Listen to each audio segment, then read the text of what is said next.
ఈరోజు అంటే ఒక ప్రజాప్రతినిధిగా ఎన్నిక కాబడిన తర్వాత ఎవరైనా మామూలుగా మాట్లాడాలనుకుంటే అసెంబ్లీకి వచ్చి మాట్లాడతారు. కానీ జనాల్లోకి రావడానికి భయపడే వ్యక్తి, జనాలను ఎదుర్కోలేని వ్యక్తి, అంటే ఆ టైప్ ఆఫ్ రోగానికి ఏం పేరు పెట్టాలా అని ఇందాకే మేము గూగుల్ కూడా చేసాం. కానీ గూగుల్ కూడా చెప్పలేకపోతుంది ఆ రోగం ఏంటో. అలాంటి రోగం కలిగిన వ్యక్తి జగన్మోహన్ రెడ్డి. నిజంగా నవ్వొచ్చింది. 3 గంటల ప్రెస్ మీట్లో చెప్పిన అబద్ధాన్నే మళ్ళీ మళ్ళీ చెప్పి వాళ్ళ బ్లూ మీడియాలోని సాక్షి మీడియాలోని చూపిస్తారు కదా అని అదే అబద్ధాన్ని పదే పదే చెప్తే నిజమైపోతుంది అన్నట్టుగా మొత్తం ప్రెస్ మీట్ అంతా చూస్తే అందులో ఒక్క లైన్ కూడా నిజం లేకుండా మొత్తం 3 గంటల పాటు ఏకబిగిన అబద్ధాలు చెప్పగలగడంలో ఓ Guinness book of world record సాధించగలిగాడేమో నా ఉద్దేశంలో. సో తను యాక్చువల్గా మామూలుగా చూసుకుంటే అతను ఏమనొచ్చంటే ఒరిజినల్ హ్యాబిచువల్ క్రిమినల్స్ ఉన్న మెంటాలిటీ. పోలీస్ లాంగ్వేజ్లో ఈ హ్యాబిచువల్ క్రిమినల్స్, హ్యాబిచువల్ అఫెండర్స్ అని చెప్పి ఒకటి ఉంటుంది. యాక్చువల్గా అందులోనే మనం హ్యాబిచువల్స్ మామూలుగా మాట్లాడుకున్న ఇతగాడిని చూస్తే ఒరిజినల్ హ్యాబిచువల్ క్రిమినల్. ఎందుకంటే అతనికి బేసికల్గా క్రిమినల్ మెంటాలిటీతో ఉన్న ఈ వ్యక్తి ఎప్పుడు చూసినా క్రిమినల్గానే ఆలోచిస్తాడు, అబద్ధాలే మాట్లాడతాడు. ఆఖరికి అబద్ధాన్ని కప్పిపుచ్చడానికి అవతల వాళ్ళ మీద నెపాలు నెట్టడానికి కూడా ఎక్కడా కూడా ఎట్టి పరిస్థితుల్లోనూ వెనుకాడడు. అతను చేసిన తప్పిదాలని పక్క వాళ్ళ మీద నెట్టడానికి చూసే వ్యక్తుల్లో ఫస్ట్ వ్యక్తి జగన్మోహన్ రెడ్డి ఉంటాడు. మొన్న నేను ఒకటి చూసా. మొహానికి మసి అంటుకుంటేనట తుడాల్సింది అద్దాన్ని కాదట, మన మొహం మనం తుడుచుకోవాలి. దాని అర్థం ఏంటి? మసిపోవాలంటే మన మొహం మనం తుడుచుకోవాలి. దాని అర్థం ఏంటంటే మనం తప్పులు చేసి పక్కోడి మీద నెడితే మన మీద ఉన్న మరకలు పోవు. ఆ తప్పులు మనం సరిదిద్దుకుంటున్నాలనుకుంటే అప్పుడు పోతాయి. అలా ఉంది ఈరోజు జగన్మోహన్ రెడ్డి పరిస్థితి చూస్తే. అంటే ఆఖరికి ఈరోజు చూసుకొని ఒక 35 సంవత్సరాలుగా వ్యాపార రంగంలో ఏకబిగిన అవార్డులు సాధించుకుంటూ ఎక్కడా కూడా ఎటువంటి మచ్చ లేకుండా వెళ్తున్న హెరిటేజ్ ఫుడ్స్ మీద కూడా అతని తాలూకా అక్కసుని వెళ్ళగక్కడం చూస్తూ ఉంటే నిజంగా ఒక పక్క నుంచి నవ్వొచ్చింది, ఒక పక్క నుంచి బాధ అనిపించింది. ఎక్కడో అక్కడ హెరిటేజ్ని బయటకు తీసుకురావాలి అంటే ఎక్కడో ఒక డైవర్షన్ పాలిటిక్స్ చేయాలి. ఇప్పుడు మొత్తం ఆంధ్రప్రదేశ్లోనే కాదు భారతదేశంలో వెంకటేశ్వర స్వామి భక్తులందరూ కూడా ఈరోజు ఆ కల్తీ జరిగింది, మహాపాపం జరిగింది అని గురించి మాట్లాడుకుంటా ఉంటే దీని అంతటినీ సైడ్ చేసి ఎక్కడో ఇప్పుడు సంబంధించిన కొన్ని కంపెనీస్ని తీసుకొచ్చి అదేవిధంగా హెరిటేజ్ కంపెనీ మీద వీటి మీద ఏదో రకంగా బురద జల్లాలి అని చెప్పి ఒక రకంగా మాట్లాడే పరిస్థితి కనిపిస్తూ ఉంటే, ఇందాపూర్ డైరీ గురించి మాట్లాడే పరిస్థితి కనిపిస్తూ ఉంటే నిజంగా బాధ అనిపిస్తుంది. ఇందాక ప్రెస్ మీట్ పెడుతూ నా దగ్గర చాలా ఆధారాలు ఉన్నాయి, ఇన్ని పేపర్స్ తీసుకొచ్చాడబ్బా. అన్ని పేపర్స్ చూసుకుని నేను అనుకున్నాను, అబ్బా ఏం ఆధారాలు సేకరించేసాడో అని చెప్పి మేము కూడా అలాగ ఒకసారి చూసిన వెంటనే నవ్వు వచ్చింది. యాక్చువల్గా ఇందులోని మనకి హెరిటేజ్కి సంబంధించి వెబ్సైట్ ఓపెన్ చేసుకున్నా కూడా లిస్ట్ ఆఫ్ కంపెనీస్ ఒక యూనిట్స్ సుమారుగా 20 ఉంటాయి. ఆ 20 లిస్ట్ ఆఫ్ యూనిట్స్లో కూడా 15 హెరిటేజ్కి సంబంధించి ఓన్ యూనిట్స్, అవి ఒక 5 కాంట్రాక్ట్ మ్యానుఫ్యాక్చరింగ్ యూనిట్స్. అయితే వీళ్ళు ఈ సాగ్రిగేట్ చేసుకునే కార్యక్రమంలో ఈ మ్యానుఫ్యాక్చరింగ్ యూనిట్ అని చెప్పి ఒక దగ్గర రాశారంట. ఇది ఒక్కటే కాదండి, ఇందాపూర్కి సంబంధించిన కంపెనీ గురించే రాయలేదు అది. ఇప్పుడు ఈ 5 కాంట్రాక్ట్ మ్యానుఫ్యాక్చరింగ్ యూనిట్లో one of the unit Indapur unit అది. అయితే దానికి కూడా ఈ 5టికి కూడా మ్యానుఫ్యాక్చరింగ్ యూనిట్ అనే రాశారు తప్పించి దానికి ఒక్కటి కూడా ఎక్కడా కూడా రాయలే. అది కూడా ఏంటంటే వాళ్ళ సిస్టంలో ఒక ప్రోగ్రామ్గా వాళ్ళు చేసుకున్నారు తప్పించి ఏదో మిమ్మల్ని మభ్యపెట్టడానికో జనాలను మభ్యపెట్టడానికో చేసిందైతే కాదు అని చెప్పి చాలా క్లియర్గా తెలుస్తుంది. ఎందుకంటే అక్కడ మ్యానుఫ్యాక్చరింగ్ యూనిట్ నుంచి మ్యానుఫ్యాక్చరింగ్ యూనిట్ రాసినంత మాత్రం ఏదైనా జరిగిపోద్దా? ఒకసారి ఆలోచించండి, లాజికల్గా ఆలోచించండి. నెక్స్ట్ ఇంకొకటి, అందులోని ఇంకొక పేపర్ తీసుకొచ్చి చూపించాడు. మరకంద్ శాస్త్రి ఆయన రిజిగ్నేషన్ ఎందుకు చేశాడు? ఆయనకు వేరే ఉద్యోగం వచ్చింది, రిజిగ్నేషన్ చేశాడు. స్టిల్ నవ్ ఇంకా అక్కడే వర్క్ చేస్తున్నాడు. ఈ మార్చి నెలాఖరుకో అతను రిలీవ్ చేసి పంపిస్తారు. ఇంతకు ముందు 4 సంవత్సరాల క్రితం వేరే కంపెనీలో పనిచేసేవారు. 4 సంవత్సరాల ముందు ఈ హెరిటేజ్ కంపెనీకి వచ్చారు. ఇప్పుడు అతనికి వేరే కంపెనీలో మంచి ఇంకో ఉద్యోగం వచ్చింది. ఆ ఉద్యోగానికి అతను వెళ్ళిపోతున్నారు, రిజిగ్నేషన్ ఇచ్చారు. ఇది కూడా వన్ ఆఫ్ ద యాక్చువల్గా నార్మల్ ప్రాక్టీస్ అది. అంటే దీన్ని కూడా ఈ రాజకీయానికి ఉపయోగించుకుంటున్నారంటే ఏదో అంటారు కదా, సూక్ష్మ రంధ్రాన్వేషణ చేస్తున్నారనమాట. కానీ ఏదో అంటారు, కొండని తవ్వి ఎలకను కూడా దొరకదు. ఇక్కడ హెరిటేజ్ని టచ్ చేస్తే ఎక్కడైనా ఏమని అంటారంటే కొండని తవ్వి ఎలకను పట్టారా అంటారు సాధారణంగా. నువ్వు హెరిటేజ్ని తవ్వితే ఎలక కూడా దొరకదు, ఎందుకంటే అంత క్లీన్ షీట్లో ఉండే ఒక సంస్థ అది.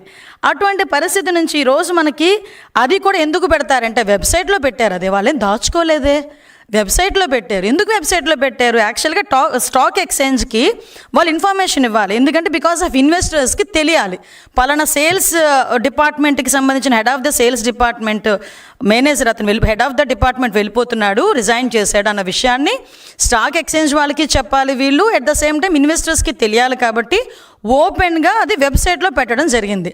ఆ వెబ్సైట్లో కాగితాన్ని తీసుకొచ్చి ఇతను ఎందుకు రిజైన్ చేశాడు? నీకు చెప్పిగా రిజైన్ చేయాలా, లేకపోతే నీకు చెప్తే కానీ రిజైన్ అక్కడ చేయనివ్వా? నాకు అర్థం కావట్లే. అంటే అలాంటి కాగితాలు తీసుకొచ్చి హెరిటేజ్లో ఏదో జరిగిపోతుందని చూపించడానికి చేసే ప్రయత్నం చూస్తూ ఉంటే నిజంగా జగన్మోహన్ రెడ్డిని చూస్తే భలే జాలనిపించింది అబ్బా నాకైతే.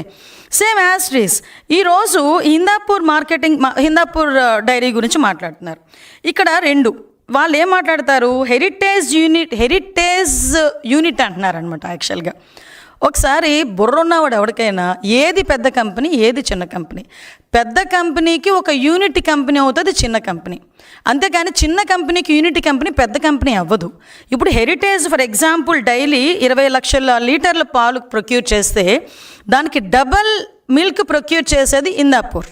అంటే 40 లక్షలు డైలీ లీటర్లు ప్రొక్యూర్ చేసేది. అటువంటిప్పుడు హెరిటేజ్ యూనిట్ ఎలా అవుతుంది హిందాపూర్? ఒక్కసారి ఆలోచించండి. హెరిటేజ్ యూనిట్ అని మాట్లాడతావు. ఇంకొకటి, యాక్చువల్గా హిందాపూర్ అన్నది ఈ కన్స్యూమర్ మార్కెటింగ్ చేయదు, సాధారణంగా బల్క్ మార్కెటింగ్ చేస్తుంది. దట్టు ఏంటంటే ప్రొడక్షన్ ఎక్కువ. అది ప్రొడక్షన్ చేసి కంపెనీస్కి ఇస్తే కంపెనీస్ వాళ్ళు కన్స్యూమర్ మార్కెటింగ్ చేసుకుంటారు. ఫర్ ఎగ్జాంపుల్ వీళ్ళు ఏం చేస్తారంటే లేబులింగ్ అంటే ప్రొడక్షన్ వాళ్ళు చేస్తారు.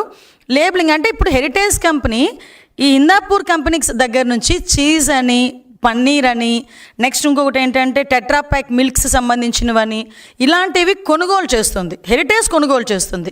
హెరిటేజ్ అన్న కంపెనీ ఇప్పటి వరకు ఏ కంపెనీకి కూడా గీ సప్లై చేయలే. హెరిటేజ్కి ఓన్ గీ మ్యానుఫ్యాక్చరింగ్ ఉంది.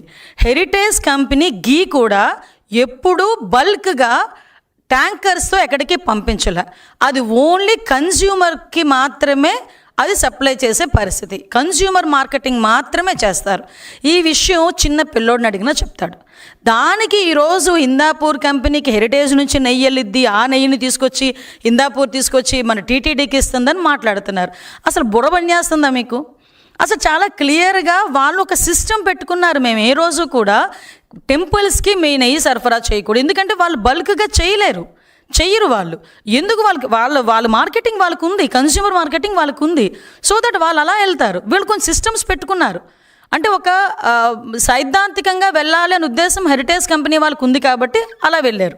సో దాని వరకు వెళ్తుంది. ఇంకొకటి ఏం చెప్పారు, నిజంగా ఇది చూస్తే నాకు నిజంగా నవ్వొచ్చిందండి. 2015లో అంట అతనికి 300 రూపాయలకో 280 రూపాయలకో నెయ్యి ఇచ్చారంట. ఇప్పుడు 2026లో అతనికి 650 రూపాయలకి హిందాపూర్ కంపెనీకి నెయ్యి సప్లైకి ఇచ్చారట. ఆ అంత డబ్బులు ఎందుకు పెంచారు? 650 రూపాయలు ఎందుకు పెంచారు? 650 రూపాయలకి అంటే హెరిటేజ్ ఇందులో హస్తం ఉంది అని చెప్పి అక్కడ కూడా తీసుకొచ్చి హెరిటేజ్ని ఫిక్సప్ చేయడానికి అని చెప్పి ట్రై చేస్తున్నారు. అయ్యా జగన్మోహన్ రెడ్డి గారు, ఒకసారి భారతిరెడ్డి గారిని మీరు సాక్షి పేపర్ పెట్టేటప్పుడు ఎన్ని రూపాయలండి ఒకసారి అడగండి. నాకు తెలిసి 2 రూపాయలు అనుకుంటా అప్పుడు. ఇప్పుడు ఎంతో అడగండి ఒకసారి. అదే 2 రూపాయలకి అమ్ముతున్నారా, లేకపోతే 6.5 రూపాయలకి అమ్ముతున్నారా సాక్షి పేపర్ని? ఒకసారి కనుక్కోండి. మరి 2 రూపాయల నుంచి 6.5కి ఎందుకు చేశారండి? ఎవడు జేబులు నింపుకోవడం చేశారు? అదేవిధంగా భారతీ సిమెంట్స్ నాకు తెలిసి 2014 ఆ టైంలో 250 రూపాయలు అనుకుంటా, ఇప్పుడు 450 రూపాయలు. మరి ఎందుకు పెరిగింది? అంటే 2015లో పాల ప్యాకెట్ ధర 19 రూపాయలు ఉంటే 2026కి పాల ప్యాకెట్ ధర 40 రూపాయలు. అబ్బా, పాల ప్యాకెట్ ధర పెరిగితే ఆటోమేటిక్గా నెయ్యి ధర పెరిగిద్ది కదా.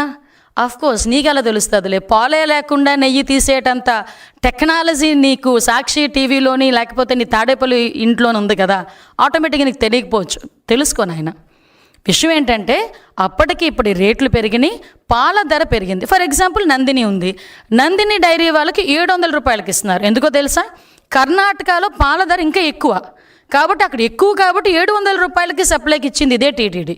మరి దాని గురించి ఎందుకు మాట్లాడట్లా అంటే విషయం ఏంటంటే ఇప్పుడు ఇంకొకటి ఇందాపూర్ కంపెనీకి సంబంధించి మీరు చెక్ చేసుకుంటే సుమారుగా నందిని డైరీకి 40 లక్షల లీటర్లకు సంబంధించి గీ సప్లై ఆర్డర్ ఉంటే ఇందాపూర్కి 5 lakhs.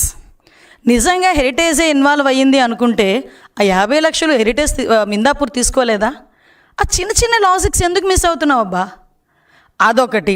నెక్స్ట్ ఇంకొకటి మనం మాట్లాడుకుంటే ఇట్టి పరిస్థితుల్లో ఇందాక కూడా చెప్పాను, ఇందాపూర్ అనే దగ్గర ఈరోజు వరకు హెరిటేజ్ కంపెనీ ఏది సప్లై చేయలేదు. ఒకటి, ఇందాపూర్ కంపెనీ దగ్గర నుంచి హెరిటేజ్ కొనుక్కున్నది తప్పించి అది కూడా ఏంటి చీజ్ ఇవి కొనుక్కున్నారు. ఎంత దౌర్భాగ్యం అంటే ఇందాక ఆ బొత్స సత్యనారాయణ గారు ఎల్ఓపి కౌన్సిల్ ఎల్ఓపి ఆయన చీజ్ ప్యాకెట్ చూపించి నెయ్యి ప్యాకెట్ అంటాడు ఆయన. అంటే చీజ్కి గీకి కూడా తేడా తెలియకుండా ఉండే పరిస్థితి. అంటే నేను అనుకున్నాను ఏదో అంటారు కదా 6 నెలలు సహవాసం చేస్తే వాళ్ళు వీళ్ళు అవుతారంట. పాపం బొత్స సత్యనారాయణ గారు యాక్చువల్గా చాలా తెలివైన పొలిటీషియన్. జగన్మోహన్ రెడ్డి హయాం దగ్గరకు వచ్చేసరికి ఆయన కూడా ఈయనలాగే తయారయ్యాడు. సారీ పెద్ద ఆయన, నేను అంతకుమించి ఎక్కువ మాట్లాడకూడదు కానీ నేను చెప్పాలి. ఎందుకంటే ఒక తప్పుడు ప్రచారాలు ఎవడు చదువుతాడులే అని. కానీ మీడియా అలా ఉండదు కదా, చీజ్ ప్యాకెట్ చూపించి గీ ప్యాకెట్ అంటాడు ఆయన. అంటే ఇంత దారుణంగా వీళ్ళు అబద్ధాలు ఆడేసి తిరిగి మనకి మాట్లాడే పరిస్థితి కనిపిస్తూ ఉంది. ఇంకా విషయంకి వస్తే బోలేబాబా, అది కూడా నిజంగా నాకు భలే నవ్వొచ్చిందబ్బా బోలేబాబా కంపెనీ గురించి మాట్లాడుతూ ఉంటే. బోలేబాబా కంపెనీస్ అన్నవి 2 కంపెనీస్, అవి వేరు కంపెనీలు. ఒకటి బోలేబాబా ఫుడ్ ఇండస్ట్రీస్, ఇంకొకటి బోలేబాబా ఆర్గానిక్ మిల్క్ లిమిటెడ్. ఇందాక చాలా ఎటకారంగా హెరిటేజ్ ఇక్కడ అదే కదా, విజయవాడలో అదే కదా, వైజాగ్లో హెరిటేజ్ అదే కదా, దాన్ని మారిద్దా అంటాడు. ఏదైనా అంటే ప్రాపర్ వేలో ఒక కంపెనీ పెట్టి వ్యాపారం చేస్తే తెలిసిద్ది. అంతే తప్పించి సూట్ కేస్ కంపెనీలు అలాగే డొల్ల కంపెనీలు పెడితే ఎలాగే ఏడ్చిద్ది నాలెడ్జ్. నేను ఎందుకంటే చెప్తున్నా, ఇక్కడ బోలేబాబా మిల్క్ ఫుడ్ ఇండస్ట్రీస్ అన్నది ఒకటి, అది ధోల్పూర్. అంటే ఇక్కడ విషయం ఏంటంటే అది Bhole Baba organic milk limited. Bhole Baba organic milk limited అన్నది మాత్రమే టీటీడీకి గీ సరఫరా చేసింది. అదే ఈరోజు సిబిఐ మన ఛార్జ్ షీట్లో కూడా వన్ ఆఫ్ ద అక్యూజ్డ్ కింద ఈరోజు ఆ స్కామ్లో ఉన్నట్టుగా ఉంది. కానీ ఈ బోలేబాబా మిల్క్ ఫుడ్ ఇండస్ట్రీస్ ఏదైతే ఉందో అది ఏ రోజు కూడా గీ అన్నది టీటీడీకి సప్లై చేయలేదు. అది ఫస్ట్. సెకండ్ ఇష్యూ, ఈ బోలేబాబా మిల్క్ ఫుడ్ ఇండస్ట్రీస్ ఏదైతే సప్లై చేయలేదో ఆ కంపెనీ 2004లో స్థాపించబడింది. ఏదైతే బోలేబాబా ఆర్గానిక్ మిల్క్ లిమిటెడ్ అని స్కామ్లో ఉందో అది 2020లో స్థాపించింది. ఇంకోటి మీరు అన్నారు అన్నీ ఒకటే కదా అని. అయ్యా, ఇప్పుడు హెరిటేజ్ కంపెనీ ఉంది, దానికి CEO ఉంటారు, 6-7 డైరెక్టర్లు ఉంటారు, వాళ్ళకు ఒక మొత్తం అంతా ఎలా చేయాలి ఏం చేయాలని చెప్పేసి ఒక టిన్ నెంబర్ ఉంటుంది, ఒక డిన్ నెంబర్ ఉంటుంది, ఇవన్నీ ఉంటాయి. కాబట్టి హెరిటేజ్ అన్నది ఏ మూలకెళ్ళినా హెరిటేజే. ఎందుకంటే టిన్ నెంబరు ఈ CEOలు డైరెక్టర్లు అందరూ ఒకటే కాబట్టి. కానీ ఇక్కడ బోలేబాబా మిల్క్ ఫుడ్ ఇండస్ట్రీస్కి బోలేబాబా ఆర్గానిక్ లిమిటెడ్కి ఎంత తేడా ఉందంటే, బోలేబాబా మిల్క్ ఫుడ్ ఇండస్ట్రీస్ వాళ్ళు అగర్వాల్స్. ఇక్కడ బోలేబాబా ఆర్గానిక్ మిల్క్ లిమిటెడ్ అంటే ఎవరైతే స్కామ్లో ఉన్నారో వాళ్ళు జైన్స్. ఆ జైన్స్ పేరుతోనే ఛార్జ్ షీట్లో కూడా వాళ్ళ మీద అక్యూజ్డ్ రాసి ఉంది, ఒకసారి చూడండి. ఇంకొకటి ఏంటంటే NIC మనకి CIN కార్పొరేట్ ఐడెంటిఫికేషన్ నెంబర్ ఒకటి ఉంటుంది. ఐడెంటిఫికేషన్ నెంబర్లు కూడా 2 వేరు. చదవమంటే చదువుతాను, నాకేం ప్రాబ్లం లేదు. అదేవిధంగా NIC కోడ్ కూడా అంటే ఏదైతే సప్లై చేయలేదో బోలేబాబా మిల్క్ ఫుడ్ ఇండస్ట్రీస్ది 4520 4520. అదే బోలేబాబా ఆర్గానిక్ లిమిటెడ్ ఏదైతే ఉందో స్కామ్లో ఉన్న కంపెనీకి 10610, అది రిజిస్ట్రేషన్ నెంబర్స్. అంటే రిజిస్ట్రేషన్ నెంబర్స్ వేరు, కంపెనీ ఎప్పుడు స్థాపించడం వేరు, అదేవిధంగా సిని నెంబర్లు వేరు, NIC కోడ్ వేరు, registration number NIC code 4520 Bhole Baba milk food industries అయితే బోలేబాబా ఆర్గానిక్ మిల్క్ లిమిటెడ్ది 1513. సారీ, ఇందాక నేను వేరేది చదివాను, 1513. నేను రిజిస్ట్రేషన్ నెంబర్ తప్పు చదివా. అదే Bhole Baba milk food industries private limited registration number అయితే 229055.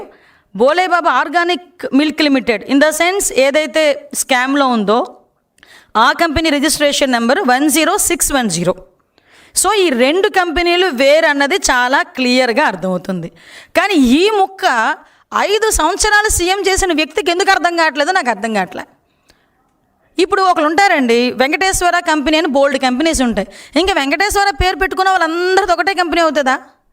కొంతమంది ఉంటారు, ఏదో ఇంకో శ్రీనివాస అని రాస్తారు, ఒకరేమో లక్ష్మి అని రాస్తారు, శ్రీలక్ష్మి అని రాస్తారు కంపెనీస్ పేర్లు. ఇంకా అందరూ ఒకటేనా? అందులో చాలా డైరెక్టర్స్ మారుతారు, సీఈఓస్ మారుతారు, టీనీ నెంబర్ మారుతుంది, డీనీ నెంబర్ మారుతుంది, రిజిస్ట్రేషన్ నెంబర్ మారుతుంది, ఈ సినీ నెంబర్ మారుతాయి. అందులోని వాళ్ళ తాలూకా ఏం చేస్తారు, వర్క్ మోటో మారుతుంది. ఇవన్నీ తెలియకుండా బురద జల్లేద్దామని చెప్పేసి కూర్చుని పోయి నోటికి వచ్చినట్టు